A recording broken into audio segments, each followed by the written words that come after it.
തയ്ച്ചിട്ട് balance വന്ന തുണി എല്ലാവരും കുഞ്ഞു കുട്ടികൾക്ക് വേണ്ടിയാണ് തയ്ക്കുന്നത് അല്ലേ? അതുപോലെ എനിക്ക് കിട്ടിയ ബാലൻസ് തുണിയിൽ ഞാനും കുറച്ച് തുണികൾ തയ്ച്ചു. അതിലൊരെണ്ണം ഒരു മിഡിയാണ്. ബോക്സ് പ്ലേറ്റ് ഉപയോഗിച്ചാണ് ഞാൻ ഈ മിഡി തയ്ച്ചെടുത്തിരിക്കുന്നത്. ബോക്സ് പ്ലേറ്റ് തയ്ക്കുന്നതിന് നല്ല നീളത്തിലുള്ള തുണിയാണ് ആവശ്യം. അതിന് 36 ഇഞ്ച് നീളത്തിലുള്ള തുണിയാണ് എടുത്തിരിക്കുന്നത്. അതിനുശേഷം അങ്ങോട്ടും ഇങ്ങോട്ടും പ്ലേറ്റുകളിട്ട് ബോക്സ് പ്ലേറ്റ് തയ്ച്ചെടുത്തു. ഞാനിവിടെ പ്രിൻ്റുള്ള ഭാഗം സ്കർട്ടിനും പ്രിൻ്റില്ലാത്ത ഭാഗം ബ്ലൗസിനുമായിട്ടാണ് എടുത്തിരിക്കുന്നത്. ബോക്സ് പ്ലേറ്റ് തയ്ച്ചതിന് ശേഷം നമ്മൾ അയൺ ചെയ്യുകയാണ് ചെയ്യുന്നത്. അതിന് വേണ്ടി ഇതുപോലെ ഒന്ന് പ്ലേറ്റൊക്കെ പിടിച്ച് വെച്ച് വേണം അയൺ ചെയ്തെടുക്കാനായിട്ട്, എന്നാലേ പ്ലേറ്റ് കറക്റ്റായിട്ട് ഇരിക്കുകയുള്ളൂ. പ്ലേറ്റിന് മുകളിലെ ഭാഗം 2 ഇഞ്ച് പട്ട പോലെ ചെയ്തെടുത്തിട്ടുണ്ട്. അതിന് മുകളിൽ നമുക്ക് എലാസ്റ്റിക് ഇടുന്നതിന് വേണ്ടിയും 2 ഇഞ്ച് കൊടുത്തിട്ടുണ്ട്. 2 ഇഞ്ച് ഉണ്ടെങ്കിലും മടക്കിയാണ് അതെടുക്കുന്നത്. അതിനുശേഷം അതിനകത്ത് കൂടെ എലാസ്റ്റിക് ഇതുപോലെ ഇട്ടെന്ന് വെച്ചെടുക്കാം.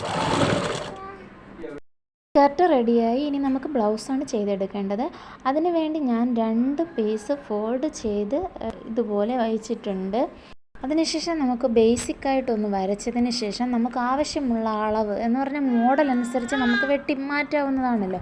അപ്പം ബേസിക്കായിട്ടുള്ളതാണ് ആദ്യം വരച്ചെടുക്കേണ്ടത്. ഇനി നമുക്ക് ഷോൾഡർ ശരിയാക്കാം. അതിന് വേണ്ടി 2 ഇഞ്ച് വീതിയുള്ള തുണി ഇതുപോലെ മടക്കി വെച്ച് ഇതുപോലെ തയ്ച്ചെടുക്കുക. മടക്ക് നൂത്തെടുക്കുമ്പോൾ ഇതുപോലെ കിട്ടുന്നതാണ്. ഇതിനെ നമുക്കിനി ലൈനിങ്ങിൻ്റെയും ഭാഗത്തിനകത്ത് വെച്ചിട്ട് ഇതുപോലെ ഒന്ന് അടിച്ചെടുക്കാവുന്നതാണ്. ഫൈനൽ ലുക്ക് ഇങ്ങനെയായിരുന്നേ കിട്ടിയത്. ഇനി നമുക്കൊരു ഫ്ലവർ വയ്ക്കേണ്ടതാണ്. അതിന് വേണ്ടി ഞാനിത് ആവശ്യത്തിനനുസരിച്ചുള്ള ഒരു 5-6 പീസ് വെട്ടിയെടുത്തിട്ടുണ്ട്. അതിനുശേഷം മെഴുകുതിരിയിൽ വെച്ച് ഇതുപോലെ ഒന്ന് ഉരുക്കിയെടുക്കുകയാണ് ചെയ്യുന്നത്. ഇനി ഫ്ലവർ ചെയ്യുന്നതിന് വേണ്ടി ആദ്യം നമുക്കതിനൊരു മൊട്ടാണ് ആവശ്യം. അതുവേണ്ടി ഞാൻ കുറച്ച് തുണിയെടുത്ത് ഇതുപോലെ ഒന്ന് ചുരുട്ടി വെച്ച് കൊടുത്തിട്ടുണ്ട്. ബാക്കിയുള്ളതെല്ലാം ഇതളുകൾ പോലെ ഒരു നൂലിട്ട് കെട്ടി ഇറുക്കി വെച്ചതിന് ശേഷം തുണിയിൽ കൈത്തയ്യലിട്ട് തയ്ച്ചെടുത്തു. കുഞ്ഞാവയ്ക്ക് നല്ല രസമുണ്ടായിരുന്നു ഇട്ട് കൊടുത്തപ്പോൾ. നിങ്ങൾക്ക് ഇഷ്ടപ്പെട്ടോ എന്ന് കമൻറ്റ് ചെയ്യുക.